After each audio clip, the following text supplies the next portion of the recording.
গাইছ আজি গ'লোঁ বঙাইগাঁও মূলাগাঁওলৈ আৱাহন থিয়েটাৰ চাবলৈ। আৱাহন থিয়েটাৰৰ প্ৰস্তুতি পাই বহুত ধুনীয়া অভিনয় কৰিছে। অভিনয় মানে ক'ব নালাগে, অভিনয় মানে ফালি দিছে একদম ফাটাফাটি অভিনয়। মানে প্ৰস্তুতি পাই ইয়াত ডেন্স কৰি আছে, প্ৰস্তুতি পাই প্ৰস্তুতি পাই মানে পূৰা ফালি দিছে আৰু ডেন্স কৰি।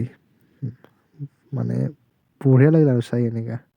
আজি হ'ল আৱাহন থিয়েটাৰৰ মানে একদম অন্তিম নিশা, মানে তৃতীয় নিশা, তিনিদিনৰ মানে কাৰ্যসূচী আছিল এওঁলোকৰ। আমি চাই এনেকা বহুত ভাল লাগিল। বহুত মানুহ হৈছে আজি, একদম পূৰা মানুহ হৈছে।